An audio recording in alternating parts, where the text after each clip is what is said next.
Welcome to the Silent World Foundation. Because it is Halloween, a few of us thought we would get together and share some of our favourite spooky shipwreck stories and sailor superstitions that kind of seem appropriate to share during this season when everyone leans into the macabre and the slightly odd and the supernatural.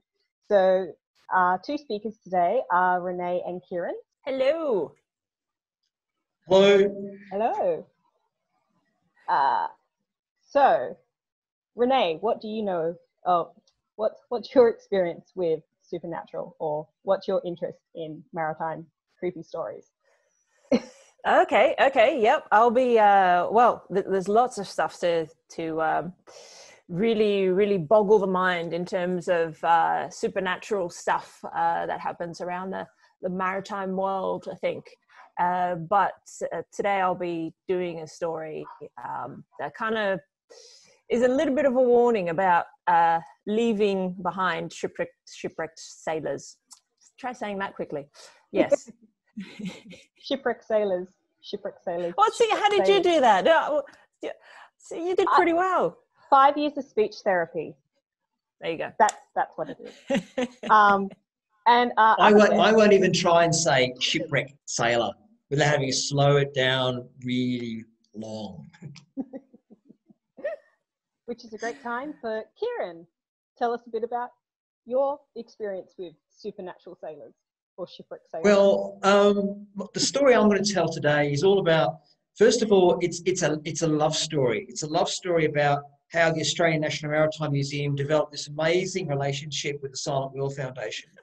And our very, very, very first project was on a vessel called the Mermaid. And the Mermaid's got all these great tales around it. But I'm going to tell you the story of one of them. And it's the story of the Mermaid and the Jonah. Now, a Jonah is a maritime term. And it's not the person stuck in a whale from biblical times. It's a person on board a ship who carries incredible bad luck. So that's the story I'm going to tell. Wow, that's exciting. And thank you for the love. Thank you, Kieran. But we shall kick off with Renee. And where are you taking us today, Renee? All right, we're gonna follow one of the adventures of Flinders, Captain Matthew Flinders, whom we all know. And for those of you who might not know, because you're in another country and you don't know about our national heroes, I think I guess not really an introduction is needed. He was the person that charted most of the coast of Australia accurately. He undertook the circumnavigation of Australia and mapped most of the coasts. Lots and lots of work, and he was really good at it. A lot of people built on his work after that in terms of charting our waters. But in this case, in this story, we're going to look at how he actually became wrecked in uncharted waters. He hadn't had an opportunity to actually chart that particular spot, unfortunately. So these were three ships that were in convoy. They all set off from Sydney, and here, please do feel free to jump in, Kieran, if you have some extra little detail, because sometimes my memory fails me on things. So you seem to have that sort of brain for detail. So please do feel free to jump in. Anal brain. But nevertheless, it holds all these very useful details that mine seems to just sort of spill over the side, and off they go, never to be seen again. So basically, this is the story. Flinders had finished circumnavigating Australia, but the ship that he was using, Investigator, was basically falling apart. It was rotten. He couldn't continue to do work with that. So there were no ships available in the colony that could replace Investigator. So he wanted to go back to England in order to put in a request for a new ship and sort of look around for one. So he gathered all his precious things that he had, all these precious maps and charts and data that he had collected while he was doing his work down here. And he set off on a ship, HMS Porpoise, And there were 3 ships that set off together, and it was the Porpoise that was carrying Flinders, a merchant vessel called Cato, and a ship called Bridgewater. So they all set off together. It's actually good to sail in a convoy, especially if you're going up and down waters where you might run into a bit of trouble. That way you've got somebody to rescue you, hopefully, if things do get a bit hairy. And so they were traveling.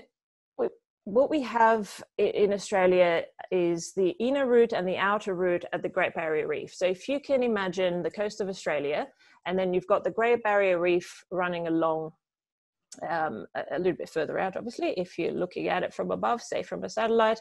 And so ships would sail either between the coast and the reef, or they would sail outside the reef. Both had their challenges.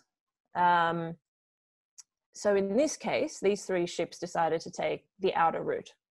Now, the outer route had a bit more room, but it was not very well charted. And so there were certain dangers along the way. And so it happened that while they were traveling, these 3 ships, they actually came upon some uncharted rocks on the reef. Porpoise was leading the way. If I could give you a picture of how they were traveling. So Porpoise was at the front. Cato was to the port. So that's the left side. And Bridgewater was starboard, just a little bit further back. So they're not all squished, and so Porpoise spotted breakers, called breakers is a reef. So the rocks that the reef forms, if you like, the breakers. And it was too late. It was too late to tack away. And so they went up on the breakers, they went up on the reef. Now the other 2 ships, because they were a little bit further back, they weren't all going in a line, they weren't in a straight line, they were a bit further back, saw this happening and went, uh-oh, okay, whoa, we're gonna do something. And so they decided to tack out of the way. Unfortunately, they tacked towards each other. Whoops. Oh, not great communication in those days. Yeah, it's not like you can yell over the wind to the other side. Can I say, and this is how you get shipwreck sailors. Yeah, right. It's just, unfortunate, most unfortunate. And so what do? Okay, so you've got the leading ship up on the rocks. You got the next 2 ships going into each other. At this rate, there's going to be no ship left to rescue anybody. So the master of Cato, remember Cato was on the left, Bridger was on the right. They tacked towards each other. So then the master of Cato was like, okay, this is a really bad situation. I'm going to tack out of here. But by doing that, avoided collision, but went onto the breakers and next to Porpoise, pretty much. And so the only ship now left standing was Bridgewater. Anyway, so long story short, these guys are trying to if you can imagine being on a ship that's just hit these hard rocks and it's being pushed onto the rocks continuously by the prevailing weather, the sea, the waves are crashing on it and just keep pushing it. And you're on this vessel that's really supposed to sit like this, but it's doing this. You might be in a bit of a panic. Anyways, so thankfully the sailors on Porpoise were a little bit safer than those of the Cato, because the way that the ship went up onto the rocks meant that the deck was sheltered from the prevailing weather, whereas Cato actually went over onto its side and the decks were exposed. And so I think it was three people died, I think, off the Cato, something like that. Anyway, so Bridgewater is out there, and this is the one opportunity to save these other 2 crews of these ships that have gone up. So it makes it looks like it's making an attempt to come back. It's gone off. It's avoided hitting the rocks, and then it's tacked back. seemingly, yeah, coming back to lend a hand, launch boats, you know, that sort of thing. You know, let's see how we can get out of this situation and get these people to safety. And so the others are kind of looking at this and going, okay, cool, all right, we still have some sort of way of getting out of this. And then Bridgewater just kind of goes, oh, yeah, nah, bye, and sails off. Cool. So these guys are just left with their two ruined... How rude, I know. How rude to just leave your friends. I mean, I'm sure they really rude. I think people on Porpoise and on Cato would have used stronger words than that. They would have used much stronger words. I mean, you know, yep, it's a pretty crappy move, putting it politely. Mm-hmm. So anyway, Bridgewater leaves, you know, disappears off into the sunset or whatever, and these guys are left on the, you know, the boats are breaking apart. They're trying to get, you know, to safety. They did make it onto a sand cay. There's a sand cay on those reefs, now called Porpoise Cay, for a reason, obviously. And so they slowly start getting things off the boats, off the ships, and, you know, getting onto the quay, provisions. And thankfully, and this is the really important bit, thankfully Flinders was able to save a lot of his work that he was carrying with him. A lot of the charts that he had spent, you know, years making, that was so precious.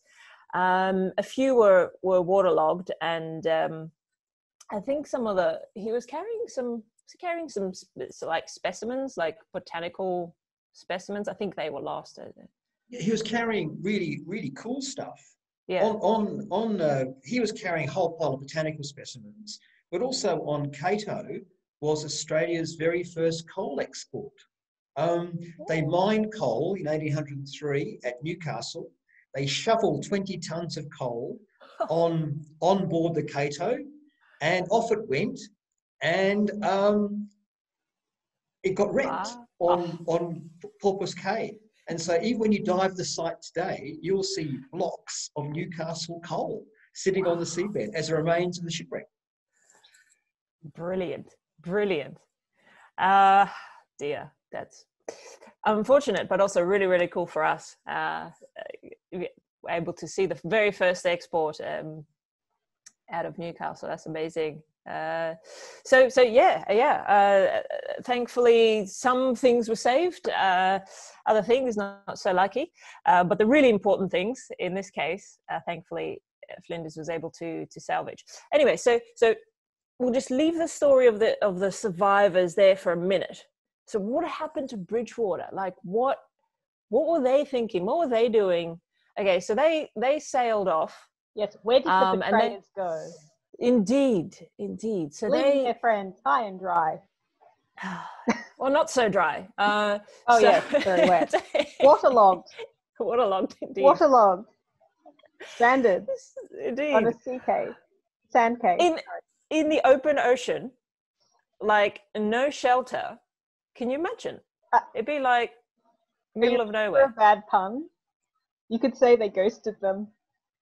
Oh! Oh no! Oh! Sorry. Okay, I'll let you get on with the story, Renee. Okay, that was good. Now I have to. Okay, I appreciate that. Yes. So Bridgewater sails off. It was initially headed for India. So they continued on that course and they went there. But once they got there, a lot of the crew were basically pissed off that the master had made this decision to leave these fellow sailors in the middle of freaking nowhere. You know, would they survive? You know, would they survive getting off the ship? You know, would they survive then later, however many days or weeks or months they had to sit there, you know? So they just said, you know what, that was not on, mate. So we don't want to be part of this crew anymore. Bye. So they hopped off. Bridgewater undertook whatever business it had in India and set off again with the remaining crew and perhaps a couple of extra people that they picked up, who knows, and were never heard of again. They set off on their journey and have been lost somewhere in the Indian Ocean, never to be heard of again. You mean they turned into shipwreck sailors? They turned into shipwreck sailors. I think they turned into dead. Never found. Never found. Never found. A bit of a cautionary tale there. Very cautionary tale. Indeed. Yes. Just desserts. Just desserts. Help your friends. I think it'd be really fitting. Sorry, I think it'd be really fitting if they ended up being stranded on an isolated coral reef somewhere, where they'd all stick on board and all either pointing at the captain saying, "I wish you hadn't done that," or even better, and this is where we get sort of into the field of the supernatural. I wonder if they ended up eating the captain if they got stranded on a coral reef for a very long time. Now that would be just desserts. Awful.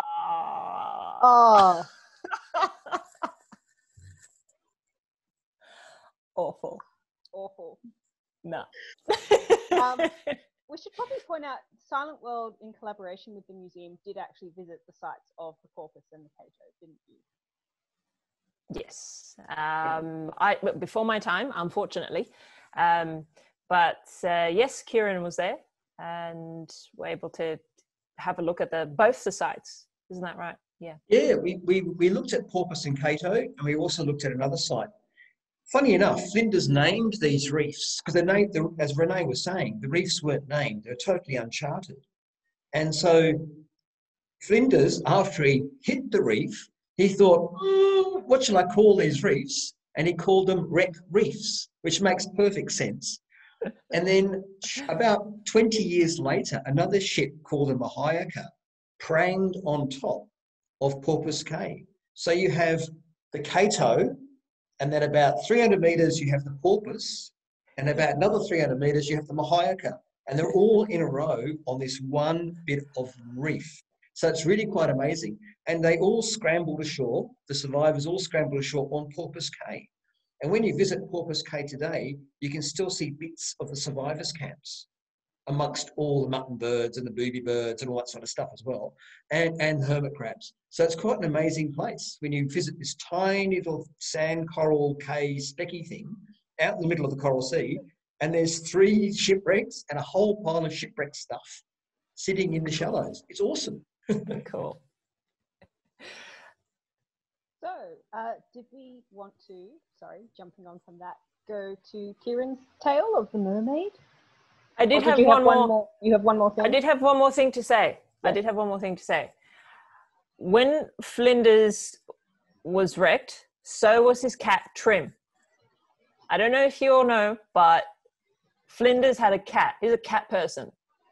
And the cat's name is Trim, or was Trim. And this was one of 2 times that Trim was shipwrecked with Flinders and survived to tell the tale. So, and you'll often see Trim depicted with Flinders.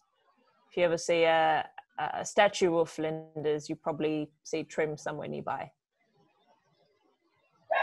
There's a particularly cute statue of Trim the cat out the front of New South Wales State Library. Yes. Mitchell, because there's Mitchell on the side. Yes, that's right. Because Flinders' statue is sort of there and prominent, but then on the windowsill, I think sits the statue just behind him. Sits the statue of that. That's right. Yeah, of Trim. Little Trim. It's cute. That's cute. And the statue at Euston Station in the UK of Flinders, he's on one knee, I think, and he's sort of pointing to a map or a chart or something, and at his heel at the back sits Trim. Mm. Oh, yes. Yeah. Sweet. Yeah, it's very cute in real life, that one. But it's really sweet. You think of these rough, tough sailors, and Flinders going around Australia and rough, tough sailor, and he's got this constant companion with him, this little tiny cat that he carries with him everywhere, and obviously loves to pieces. And there's other stories of ship's cats as well, but that's another time. We can tell stories about That's another time. Shipwreck, ship cats and dogs and everything. Yes. Flinders wrote an essay about Trim. So there's an essay out there about, yes. Oh, maybe we could do a little video on little shipmates. Yes. Little shipmates. Perfect. Perfect. Yes. Cool. So on to Mermaid. Okay, now the Mermaid. Right. As Renee was saying, Solid World Foundation and the Maritime Museum has been working together on sites for a long time now. And I was lucky enough to take part in the very first collaborative expedition that the Solid World Foundation and the National Maritime Museum did. And that was to look for the wreck of the Mermaid. Now, the Mermaid was a really significant vessel in Australian maritime history, like really significant. Renee was talking about Flinders. Now, Flinders did the sort of broad-scale mapping of Australia.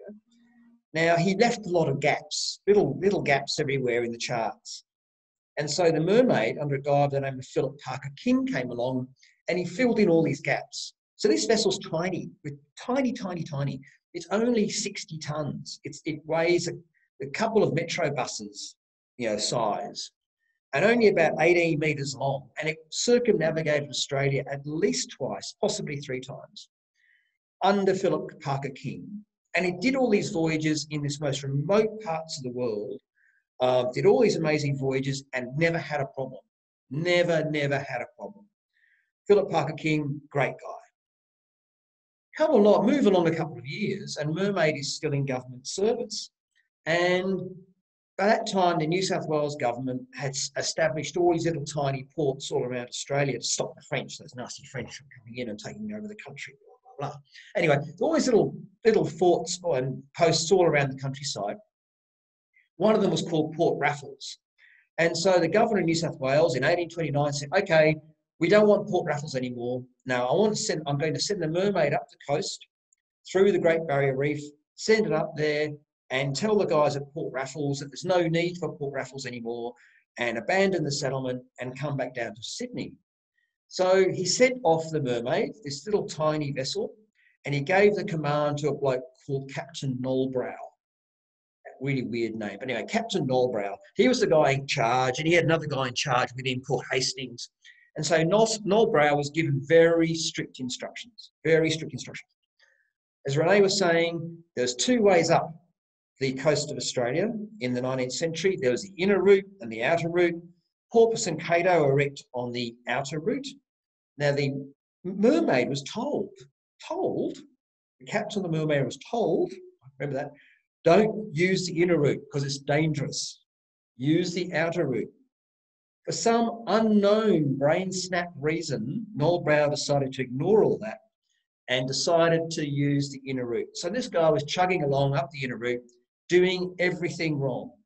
Sailing at night, didn't have his anchors prepared, didn't basically have a clue where he was, sailing up the east coast of Australia, uncharted relatively.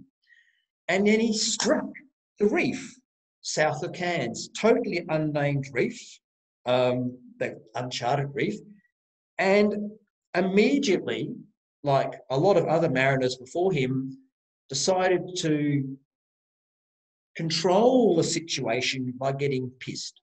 So he drank. Totally lost it. The crew were running around, don't know what to do.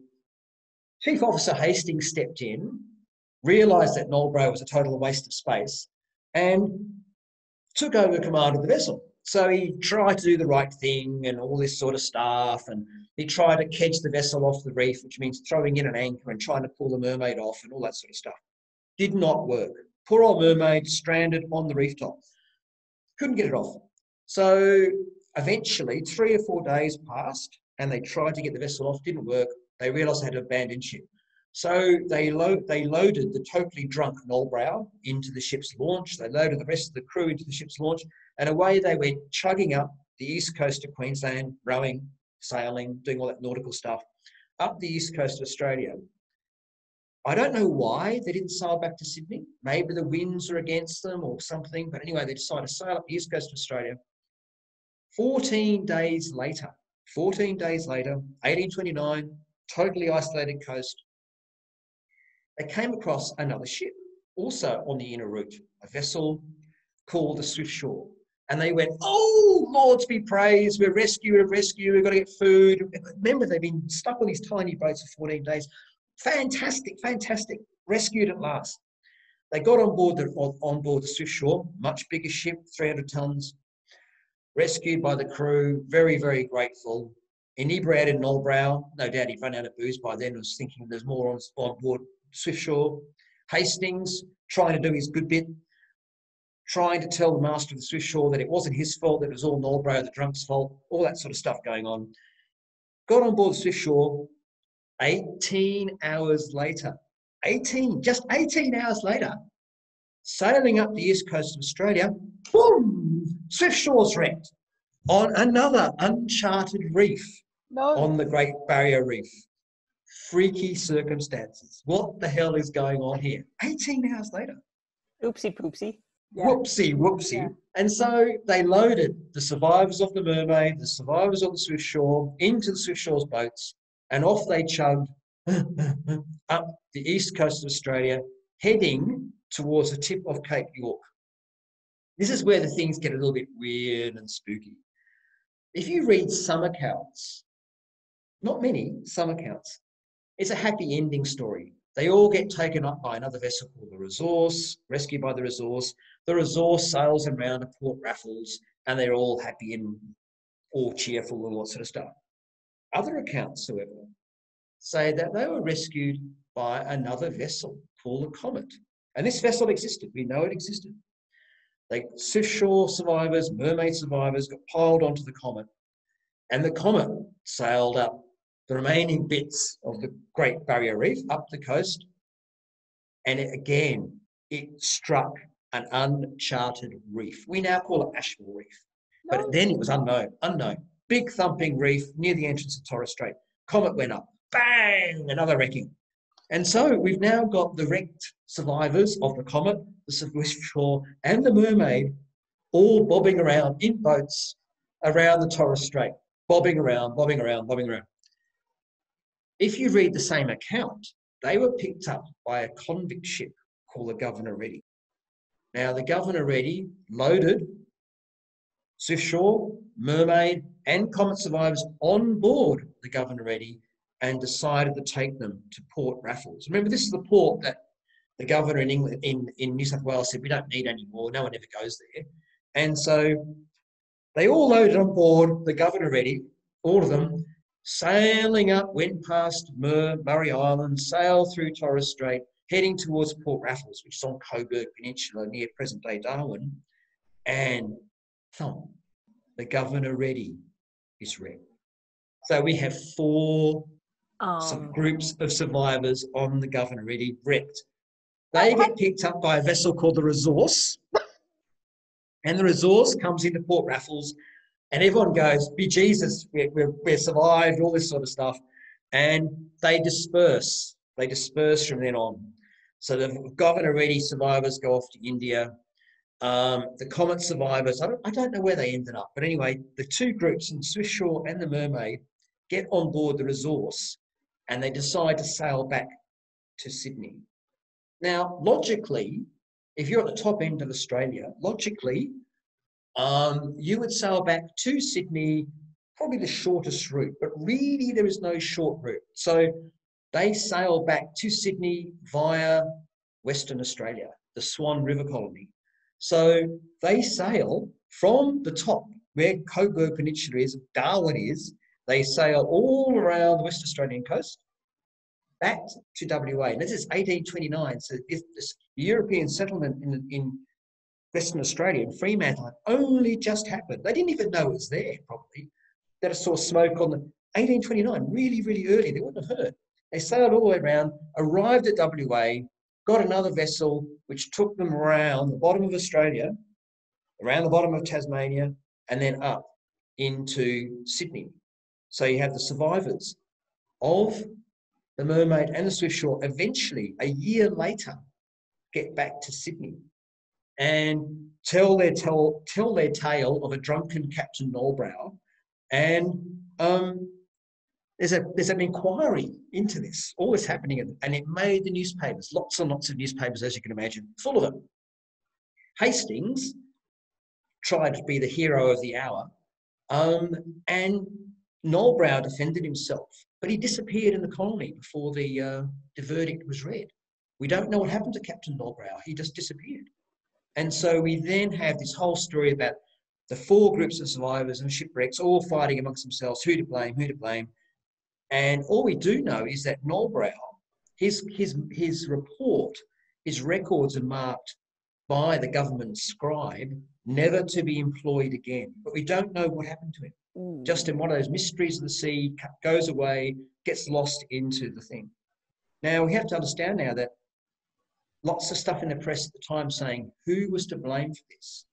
And the only common denominator that we have who was on all these sort of vessels that we know of, the only person in common all these vessels had was the chief officer, the guy by the name of Hastings. Now, was Hastings the Jonah all along? Was it all up to Hastings? Was it just this sort of weirdness about Hastings that caused all these vessels? Was he cursed? He must have been cursed. I don't know what else it could be. Maybe, maybe he did have an albatross around his neck. I don't know. But anyway, that is the mystery of the Mermaid. The Jonah on board the ship. So did the inquiry into it ever come out with any findings? Lots of finger pointing. Oh, okay. Lots of finger pointing. I think the reality is that you don't sail up the east coast of Australia in 1829 without sort of taking precautions. And the precautions were don't sail it now, use the outer route, don't go up the inner route. We've got 4 shipwrecks happening within the space of 3 months. And we know they all occurred. All those vessels were wrecked. We know that for sure. So we know Mermaid was wrecked, we know Swiftsure was wrecked, we know Governor Reddy was wrecked, we know Comet was wrecked, all within 3 months. And we know that all the survivors ended up at Port Raffles. But, just not a place to be in a sailing vessel in 1829 on the Great Barrier Reef. I think getting shipwrecked 3 times in a row in 3 months would go a long way towards making me feel like never ever taking a ship anywhere ever again. Exactly. Not that you've got much choice back then. No choice, not back then. If you wanted to go very far, you had to get on a ship and go somewhere. That's right. Yeah. The other interesting thing is that the Silent World Foundation and the Maritime Museum, we've investigated 2 of those 4 wrecks. We found the Comet a couple of years back on the Ashmore Reef, and we found Mermaid, the very first people to do so. So we've investigated both those sites. So hopefully we might go back up again and have a look for Swiftsure. And the Governor Reddy's never been found either. So really interesting things could happen. And where were they lost? Governor Reddy, somewhere in Torres Strait. Midnight Island, I believe, which is between Murray Island and Horn Island, one of those islands. We got pretty good information on that one. Swiftsure, Swiftsure, less sure where that was wrecked. So this is croc country then. It's croc country, yes, definitely croc country. Very close inshore. That word again. I believe it actually hit and bounced over the reef and then ran aground on the sandbanks. So very close inshore. Yeah, I think we'll be throwing the ROV in for that one. I think ROV, or we might find an expendable member of the crew that we can throw.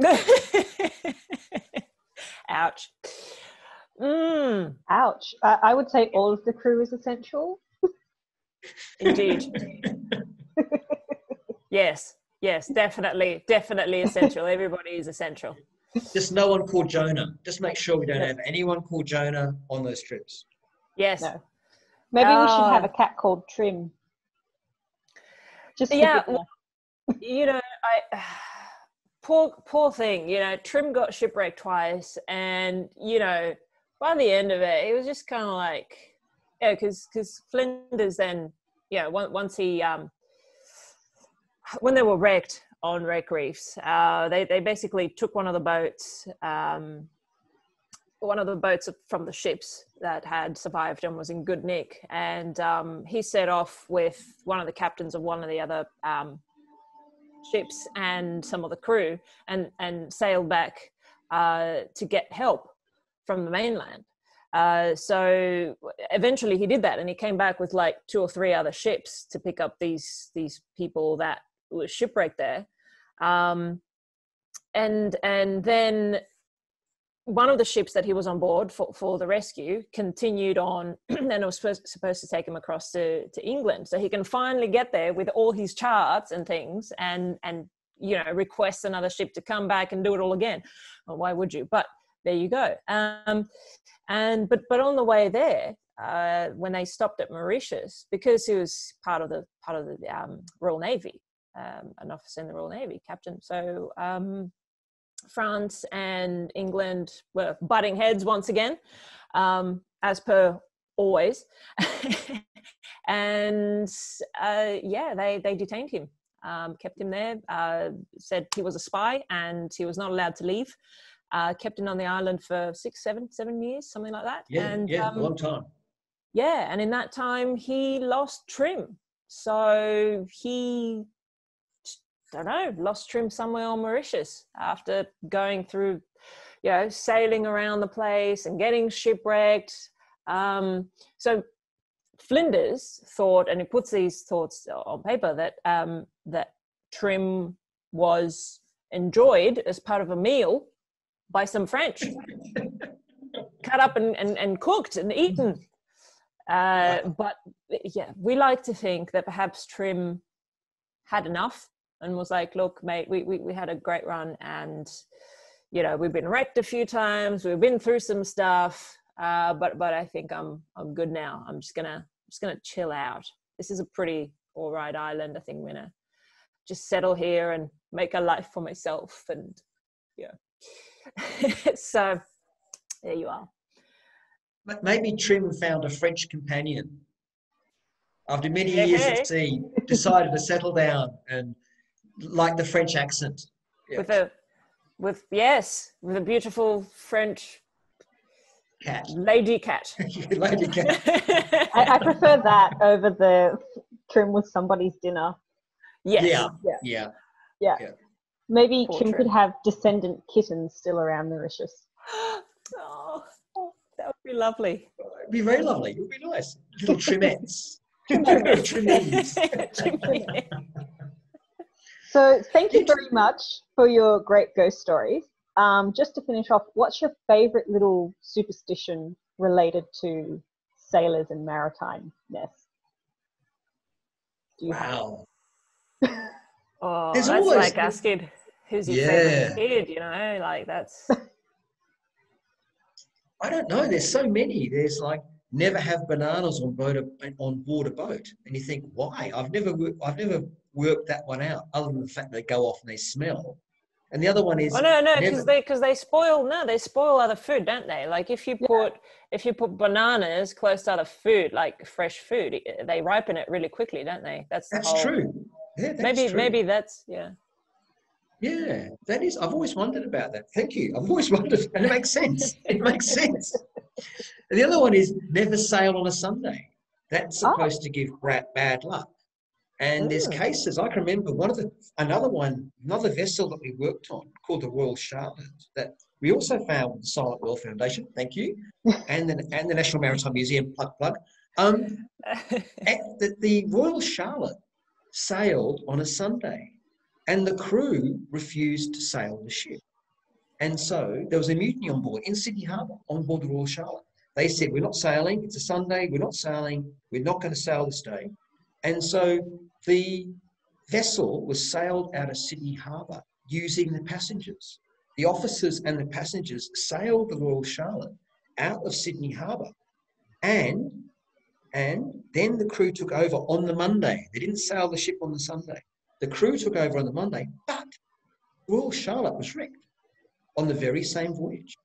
Maybe I should have used that as my ghost story to show. I mean, there's so many ghost stories to choose from. How many shipwrecks are there around Australia? Lots. Estimated? 8, 9, 10,000. Yeah, no idea. Okay. There's a lot for us to find. There is. Indeed. There is. Yeah. Indeed. Yeah. Renee, did you have a favourite superstition? I don't think I do, but I do have a favourite superstition that was later kind of, marked as being bollocks. And that's having women on board, so it's like, oh, I can't have women on board, it's bad luck. Well, that got thrown out eventually, so I'm happy about that. But I can't say that I have a favorite, because they're all pretty cool, and it's very interesting to get into the minds of sailors and perhaps what started those superstitions. How do you even carry on? Is it based in science, and then perhaps they didn't know the science at the time, so they just had it as a kind of old wives' tale, or just, you mustn't do this. Why? Well, because it's not good. But yes, but why is it not good? Like, for example, this whole banana thing. It's like, yeah, but why can't you have bananas? No, you just can't. Yeah, but why? So eventually the science then shows that, there is actually a scientific explanation as to why, but back then perhaps they didn't know it. So it's interesting to sort of note, and it'd be interesting to go through, I'm sure somebody's done it some way, where they all originated, and then how they could be sort of busted in terms of, like, there's actually science to explain this. They just didn't know it at the time. So perhaps this can be a different episode, video. Another one. Busting sailors' super myths. Superstitions, sorry. My favourite one is the old,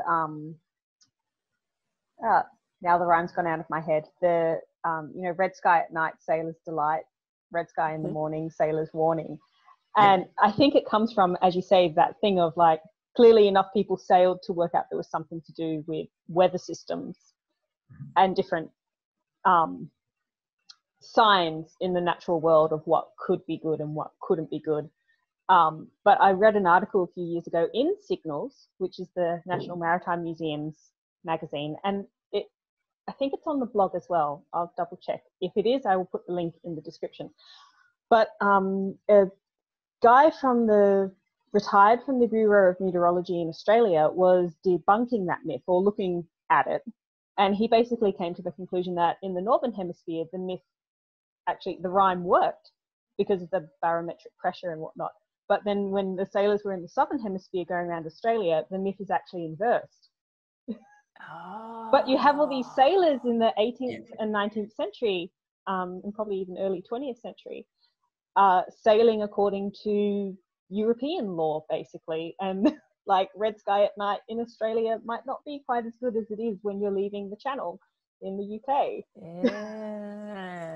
It's got something to do with the weather direction. So in the Northern Hemisphere, weather comes from east to west, but in Australia, the weather comes from west to east. So that's the thing to do with it. And it's something to do with a red sky at night, because you can actually see the weather coming towards you, but it doesn't work in the Southern Hemisphere. Weird. Yes, it's very interesting. And then all the sayings that come off of, we use them today in everyday life, away from the nautical world, but they're all have their origins in the nautical world, like having a square meal, all that sort of stuff. So many ideas. So it'd be interesting to delve into that. I'm sure there's somebody out there that's done work on this. I'm sure there's books published about this. I just haven't read them yet. We owe so much to the nautical world, but it's definitely a mystical realm. I think it's the unknown. It's the unknown. Yes. Yeah, and it's unfamiliar with so many people. And you're right, those phrases carry through to our common language today. There's one called between the devil and the deep blue sea.